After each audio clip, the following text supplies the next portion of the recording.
ऐसे साधक के लिए अनेक जन्म समझे, अनेक जन्म समझे, अनेक जन्म लगे। अपने अपने हृदय को जांचना चाहिए कि हम किस कोटि के साधक हैं। दूसरा साधक वो है जो विषय भोगों की प्राप्ति भी चाहता है और भगवान को भी चाहता है और बराबर साधन करता है। ये उससे श्रेष्ठ है। जो पहला वर्णन किया गया उससे श्रेष्ठ है। वो तो छोड़ भी देता है, ये छोड़ता नहीं, न भगवान को छोड़ता न विषय भोग को छोड़ता। ये उससे श्रेष्ठ है, पर इसको भी कई जन्म लगेंगे। भगवान का भी भजन छोड़ेगा नहीं, तो विषय संयोग मिलेगा तो छोड़ेगा नहीं। शायद है इसी कोटि में बहुत से आ जाएंगे। तीसरा है जो भगवान की प्राप्ति चाहता है पर साधन में तत्परता नहीं है, भोगों में उतनी खास प्रियता नहीं है जैसे ऊपर वर्णन किए गए साधक में। इसमें तीसरे में भोगों की खास प्रियता नहीं है, मिल गया तो। ऐसा नहीं कि भोगों का वो त्यागी है, तो खास प्रियता नहीं है, पर भजन में तत्परता नहीं है। ओ कृपा हो जाएगी तो हो जाएगा, लिखा इसमें कृपा हो जाएगी तो हो जाएगा, बिना भजन किए कृपा। ये भी उसी लाइन में। चौथा, भगवान के लिए प्रयत्न तो करता है, भोगों में प्रीता भी खास नहीं है, पर बहुत जल्दी ऊब जाता है और छोड़ देता है। फिर पकड़ता है दूसरा साधन, फिर छोड़ देता है, फिर पकड़ता है। ये भी उसी कोटि में है। अब इनकी कोटि साधनात्मक साधकों की नहीं है। साधन तो प्रयत्न से करता है, बड़ी जल्दीबाजी से करता है, और कुछ दिन में फल ना देख करके ऊब कर छोड़ देता है। दूसरा साधन, दूसरी पद्धति, फिर दूसरी पूरा जीवन। पांचवा,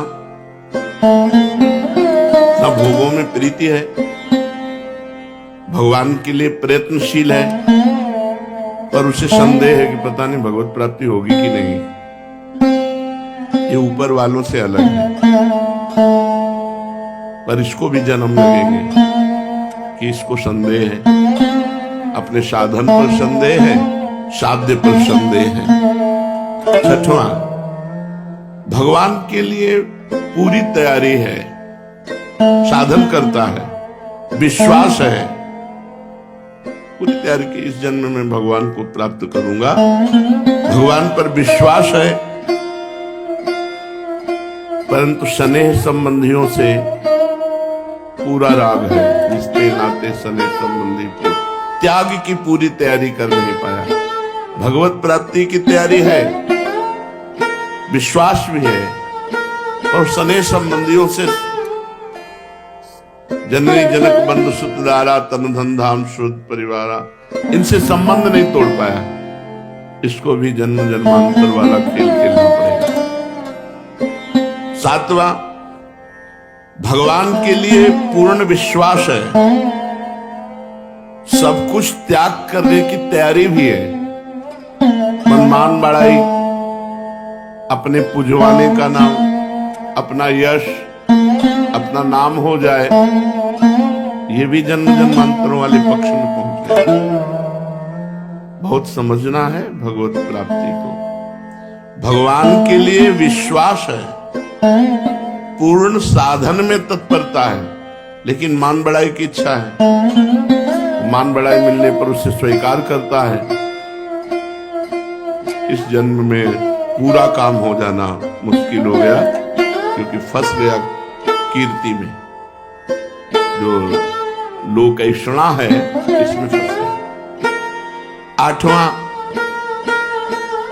भगवान के लिए पूर्ण विश्वास है, सब त्याग साधना भी है, पर मनमानी करता है, गुरु की आज्ञा में नहीं रहता। त्यागी भी है, भजन भी करता है, पर मनमानी गुरु की आज्ञा में नहीं।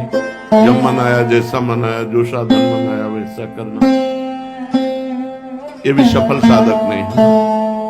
9वां, भगवान के लिए विश्वास है, सब कुछ त्याग है और एक लक्ष्य साधना में संलग्न है। अब आ गया 9वें नंबर पे, ये साधक है इसी जन्म में भगवत प्राप्ति। भगवान के लिए पूर्ण विश्वास, सब कुछ का त्याग और एक साधन जो गुरु ने दिया उसी में संलग्न। जो साधना गुरु के द्वारा मिली उसे दीर्घ काल तक संलग्नता पूर्वक करता है। इससे भी बढ़कर 10वां साधक साधन भजन करता है, सब कुछ त्याग है पर बेचैन है भगवान के लिए। हर समय उसके अंदर एक भगवान की मिलन की बेचैनी बनी हुई है। उसको आशा ही हो रहा है कि 1 मिनट भगवान की प्राप्ति का, क्षण भर भी चैन नहीं है। वो सब कुछ समर्पित करने के लिए तैयार है इसी जन्म में। 9 से लेकर 10 ये इसी जन्म में, ये इसी जन्म में बहुत जल्दी भगवत प्राप्त हो जाएगा। 9वां इसी जन्म में भगवत प्राप्त होगा, लेकिन 10वां बहुत जल्दी भगवत प्राप्ति हो जाएगी, सालों में। भगवान की प्राप्ति के साधन में तत्पर है, सब कुछ त्यागने को तैयार है। हृदय में असह बेचैनी है, कब मिलेंगे भगवान। बस केवल भगवान की प्राप्ति के लिए बेचैनी उसके अंदर, वो इसी जन्म में बहुत जल्दी भगवत साक्षात्कार कर लेगा। 11वां, केवल भजन से प्रेम है, उसे ये भी बेचैनी नहीं कि भगवान मिले। 11वें नंबर पर वो केवल भजन में बेचैनी, उसकी भजन न छूट जाए। भजन में अत्यंत प्रेम, कोई कामना नहीं, न भगवान से मिलने की न जगत की कोई काम। ये सर्वोपरि साधक है। भजन के लिए भजन, भजन के लिए भजन, और जो भगवान करे, जब चाहे जैसा करे, उनकी मौज, और हर समय महाआनंद में डूबा हुआ भजन में, सिर्फ इसको भजन से मतलब, ये सर्वोपरि बात है। ये अपने को जमी। कई बार 2-3 बार तो उदाहरण दे चुके 2-4 दिन में। गोस्वामी जी कहते हैं, जब तक नियम व्रत संयम सबको रघुनाथ जी आप तौलो पलने पे, लेकिन भूत भविष्य वर्तमान तीनों काल का मैं नीच हूं, पर पलड़ा मेरा भारी होगा क्योंकि मेरे पास नाम है, भजन। ये जो 11वां लक्षण का साधक है, भगवान के भजन में अत्यंत प्रेम, संसार से निष्काम, और भगवत दर्शन की भी चाह की व्याकुलता नहीं, भजन की व्याकुलता। रात दिन भजन, भजन का फल भजन। भगवान की मौज हो तो मिल जाए, कि ना मौज हो तो ना मिले। कई बार ये सत्संग होगा, अपने को केवल भजन से मतलब, भोग आदि की तो बात बहुत दूर रही, वो भगवान की भी प्राप्ति की चाह नहीं करता, वो केवल भजन के लिए ही भजन, हर समय भजन परायण।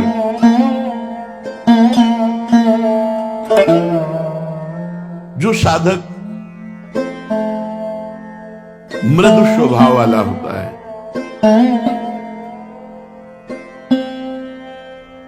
मृदु, मध्य, अधिमात्र, अधिमात्रतम, साधकों के 4 भेद किए गए। इसमें कोई उत्साह नहीं रहता। जो मृदु साधक है, उत्साह नहीं, प्रतिभाहीन होता है, मानसिक रोगी होता है, मन में मनोराज्य चल रहे, कल्पनाएं चल रही हैं, और ये होता है गुरु अवहेलना से। दुष्कर्मी, अधिक खाने वाला, स्त्री आसक्त, चंचल चित्त, निर्दयी, अल्पवीर्य, पापरत, भजन भी करता है। ये साधकों की श्रेणी में रखा गया पर है नहीं। भजन भी करता है पर इष्ट का बहुत बहुत जन्मों का खेल है। मध्य साधक सर्वत्र अपने भगवान को देखने की चेष्टा, क्षमाशील, मैं जो कर रहा हूं उससे पुण्य मिलेगा, पुण्य से सुख मिलेगा लोक परलोक में।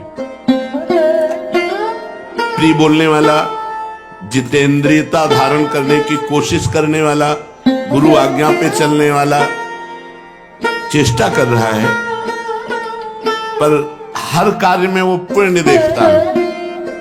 गुरु सेवा करूंगा उससे पुण्य होगा, पुण्य से ये सुख मिलेगा। ये श्री जी की आरती करूंगा इससे पुण्य होगा, पुण्य से ये सुख मिलेगा। वो पुण्य देखता है सेवा परायणता में, सब में। ऐसे साधक को मध्य साधक कहते हैं। ये अगर सावधान हो जाए तो पुण्य भावना छोड़ दे तो 9 वर्ष में भगवत प्राप्ति हो जाएगी। इसके लिए तो जन्म जन्म कहा गया, जो पहला मृदु साधक, इसके लिए कहा गया केवल एक बात छोड़ दे, पुण्य लाभ। पुण्य लाभ होगा, हमें पुण्य, यमुना जी जा रहे हैं हमें पुण्य मिलेगा, राधा वल्लभ जी जा रहे हैं पुण्य मिलेगा, गुरु जी की सेवा करे पुण्य। ये पुण्य लाभ छोड़ करके साधना में लिप्त हो जाए, आसक्त हो जाए तो 9 वर्ष में भगवत प्राप्ति हो जाएगी। क्योंकि सही चल रहा है, गुरु आज्ञा पे चल रहा है, साधन पे चल रहा है। इससे श्रेष्ठ साधक, अधिमात्र साधक, स्थिर बुद्धि, मंत्राकार वृत्ति, नामाकार वृत्ति, मनोलय के साथ साधना, उसी में डूब रहा है। मंत्र चल रहा है बस उसी में डूब रहा है, नाम चल रहा है उसी में डूब रहा है, वाणी पाठ उसी में डूब रहा है। वीर संचित, ब्रह्मचारी, स्वाधीन, किसी विषयों के अधीन नहीं, दयावान, क्षमावान, सत्यनिष्ठ, गुरु सेवा परायण, साधन में तनिक भी प्रमाद नहीं, हर समय पूर्णतया साधन में ही लगा। ऐसा महाबुद्धिमान साधक 6 वर्ष में भगवत साक्षात्कार कर लेगा। 6 वर्ष में भगवत साक्षात्कार कर लेगा। जो अधिमात्र साधक है 6 वर्ष में भगवत प्राप्ति हो जाएगी। रात दिन मंत्राकार वृत्ति, ब्रह्मचर्य परायण, यार 6 वर्ष की तो बात है, जाने कितने करोड़ जन्म बर्बाद कर दिए। स्थिर बुद्धि, मंत्र में, नाम में, तदाकार वृत्ति, मनोलय के साथ जब मन डूब रहा है उसी में, ब्रह्मचर्य परायण, स्वाधीन, किसी विषय के अधीन नहीं, दयावान, क्षमावान, सत्यनिष्ठ, गुरु सेवा परायण और साधन में पूर्ण समर्पित चित्त, जिद्दी स्वभाव, उत्साही, बलवान। बलवान को मतलब पहलवान से नहीं है, इंद्री बलवान, मनो बलवान, इंद्री और मन को जो अपने अधीन कर लिए हैं, ये सबसे श्रेष्ठ साधक की बात हो रही। महान शौर्यशाली, शास्त्रों का ज्ञाता, अभ्यास परायण, किसी से मोह नहीं, किसी भी विषय से व्याकुलता नहीं, मिताहारी, थोड़ा पाने वाला, विशुद्ध आचरण, सबके प्रति अनुकूल व्यवहार, भगवान का नित्य शरणागत, गुप्त रूप से निरंतर भजन में लगा हुआ साधक 3 वर्ष में भगवत प्राप्ति कर सकता है। 3 वर्ष में भगवत प्राप्ति। ध्रुव जी ने तो 6 महीने में भगवत प्राप्ति की। तो आप प्रयत्नशील रहें, ऐसा नहीं कि जन्म जन्मांतरों वाले साधन में चले। पीछे जो वर्णन हुआ वो जन्म जन्मांतर 9 से 11 तक 3 साधक, 9 से 11 तक तो 9वां तो इसी जन्म में होगा, 10वां बहुत जल्दी होगा और 11वां तो तुरंत है ही। वो तो वर्तमान स्थिति में है क्योंकि उसको भजन के सिवा और कुछ चाहिए ही नहीं। तो इसमें पहला मृदु साधक जिसको जन्म जन्मांतर लगेंगे, मध्य साधक 9 वर्ष में भगवत प्राप्ति, अधिमात्र साधक 6 वर्ष में भगवत प्राप्ति, और अधिमात्रतम साधक 3 वर्ष में भगवत प्राप्ति। जैसे अपने लोगों के गंगा किनारे का जो समय कटा 20 वर्ष, वो इसी में कटा।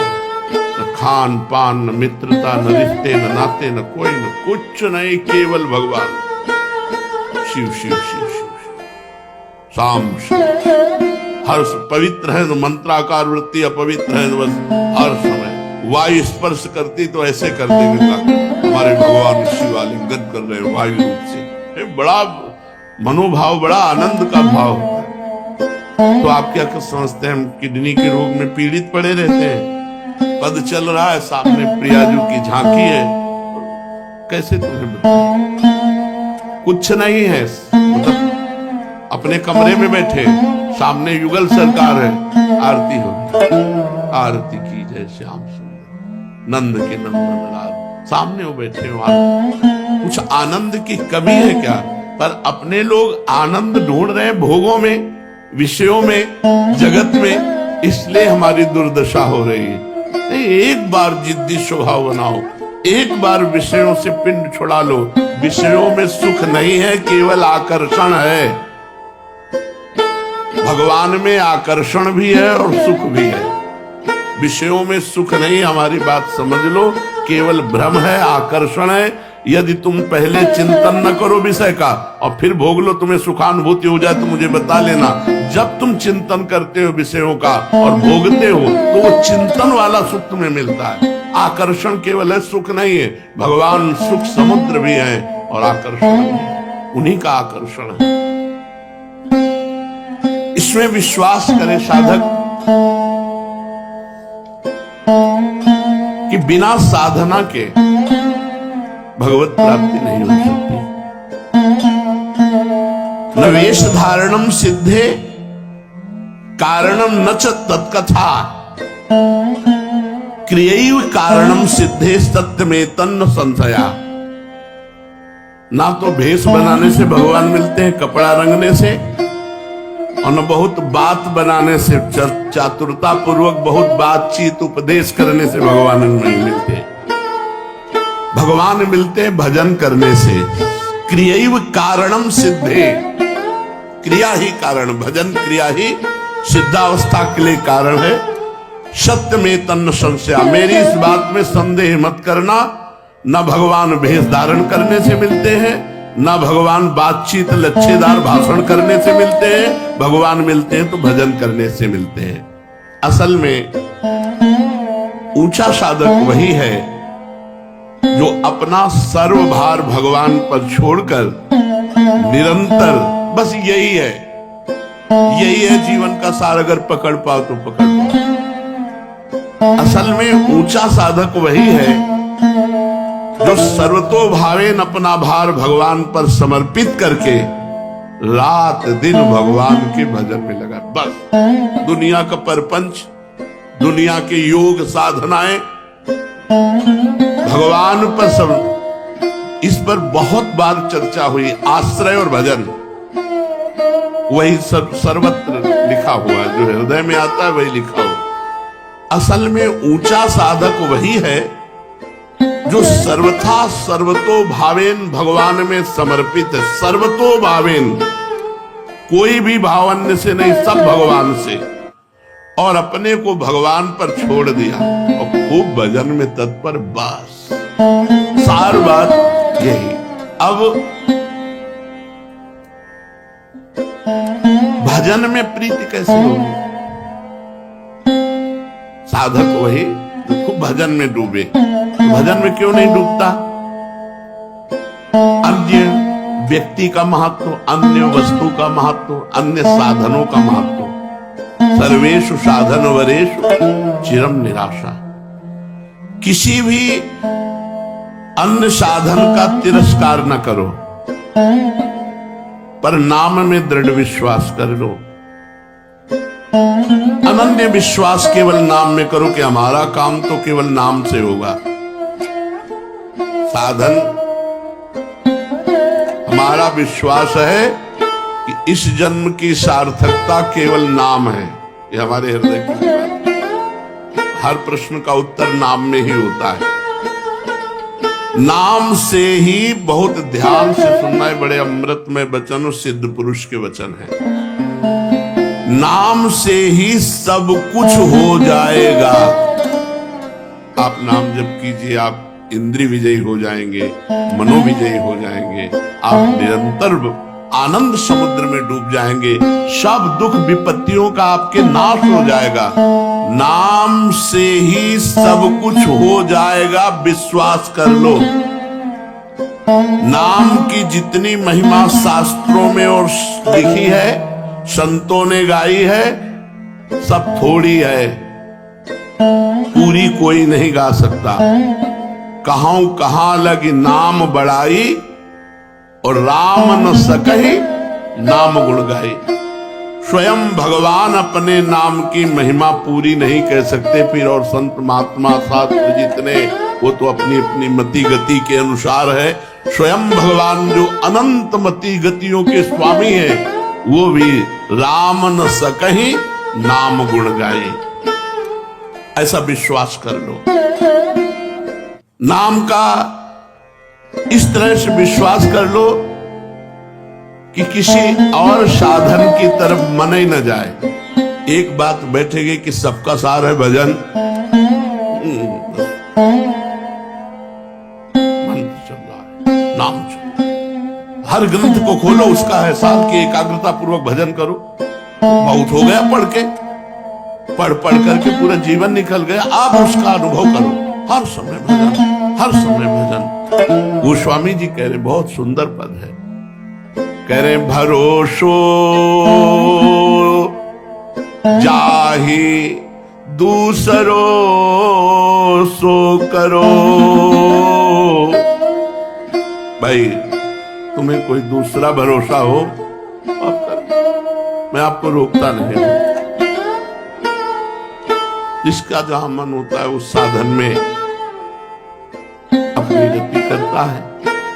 भरोसो जाहि दूसरो सो करो। मुको तो राम को नाम कल्प तरु, कलि कल्याण फरो। भरोसो जाहि दूसरो सो करो। तुम्हें अगर जहां मना है वहां भरोसा करो, हम तुम्हें रोकते नहीं, लेकिन हम अपनी बात बता रहे हैं। मोको तो राम को नाम कल्प तरु, कलि कल्याण फरो। मेरे तो सब कुछ राम नाम है, मेरी समस्त कामनाओं को पूर्ण करने वाला कल्प तरु ये राम नाम है। इस कलिकाल में परम कल्याण कर देने वाला ये नाम है।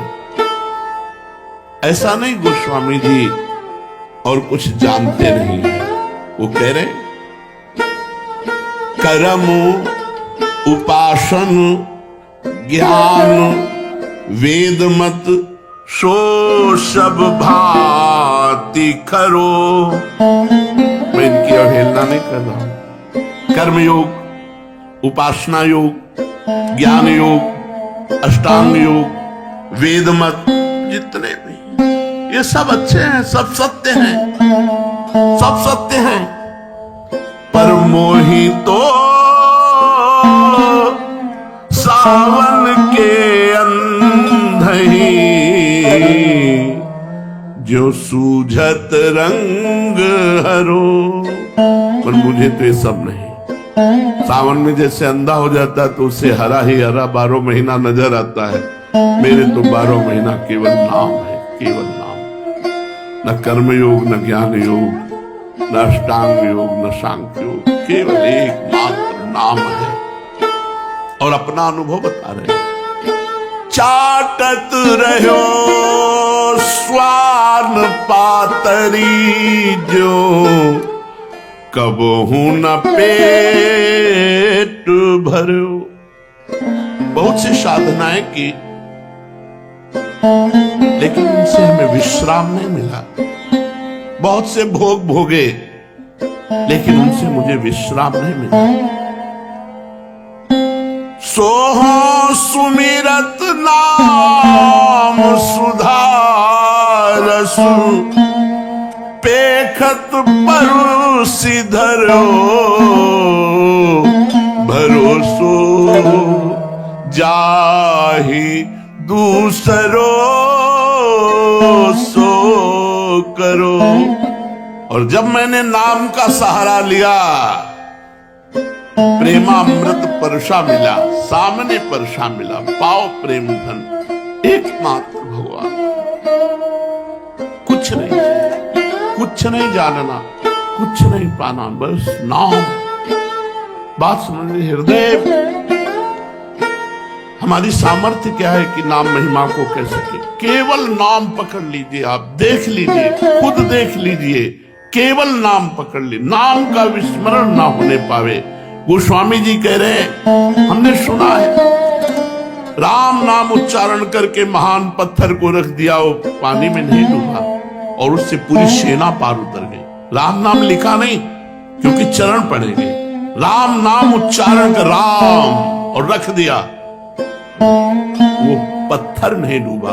फिर हम डूब जाएंगे, हम राम राम कहेंगे तो भव समुद्र में डूब जाएंगे? नहीं, नाम लेत भव सिंधु सुखाही, करो विचार सुजन मन माही। प्रीति प्रतीति जहां जाकी, तहां ताको काज सरो। मेरे तो माए बाप दो आंखें, बस खास बात। जिसने जहां प्रीति की विश्वास किया भाई उसका काम बना।